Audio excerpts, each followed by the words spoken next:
this is still a very young group and a very young manager and a very young team, but they should have done more in terms of trophy. That's something Henri's spoken about.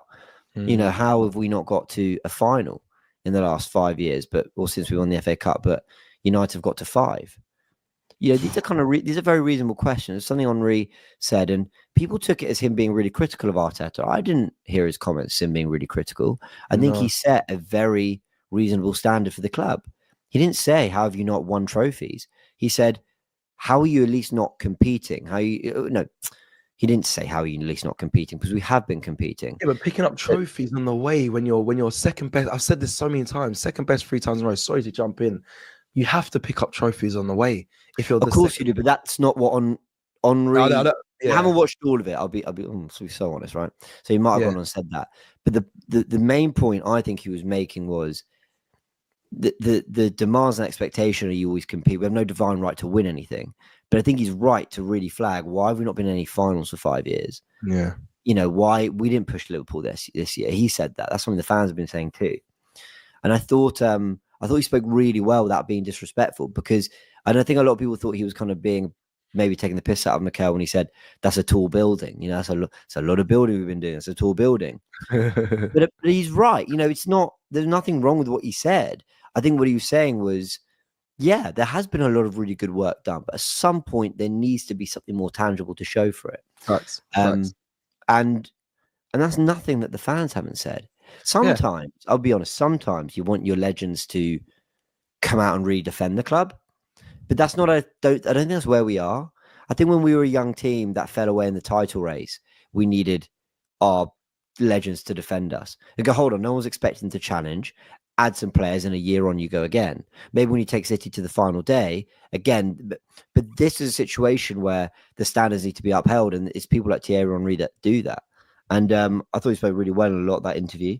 And I thought he was fair. I don't think he said anything that was disrespectful or particularly like rude about Mikel's work. I think he said, yeah, great. And now that was how I took it. Yeah, I think listen, Thierry Henry, I think, always speaks really well. I think the only time though we might slip, well, he didn't even slip up. Ever obviously leaked when he said about I turned off Arsenal when I saw Xhaka with the captain's armband. I think that was ever just being a bit well. But even if he said that, I mean, behind closed doors, like people do say things in a more like it's whatever. Yeah, basically, if he were on camera, he probably would have said, "Look, I'm not sure Granit Xhaka is the captain Arsenal need." Yeah, and it's the same thing. It's just said in a different way. Yeah, I mean, like I said, that was probably a conversation behind closed doors that obviously ever leaked. But then apart from that, I listen to Thierry Henry speak all the time, and we're gonna now we'll transition into the conversation from what he spoke about in the overlap. I listened to a lot of his podcasts, a lot of his words. He always talked, he spoke about his father. He spoke about his father recently as well on CBS. We spoke about it briefly. He spoke about his demands and that Michael Jordan effect. He has to he plays the game angry. He plays the game like he's pissed off because that's how he gets the best out of himself. He has to prove himself. He speaks about it a lot. Like he was always trying to prove his dad wrong. And then on top of that, he always wants to prove other people wrong. Fascinating story about him leaving, I think, Monaco, and he was like, they wanted to put him on loan or whatnot, and I think he just felt disrespected and was like, I don't think it was Monaco, it was an Italian club actually, I think, and he just said, I'm going, or he's just like, yeah, I'm just going to go. But how he speaks is phenomenal, and I'll be honest, we're going to delve deep into a few things because my dream to get him on AFTV, I've said it for a while. There's a few dreams I've got with AFTV. That's one of them. But for now, we can just analyze the kind of what it was Juve. Thank you, Ryan. It was Juve. But yeah, we can analyze what he said. But I think I'm going to pick out key little bits. So we can start with creativity because he spoke about, when he went to Barcelona.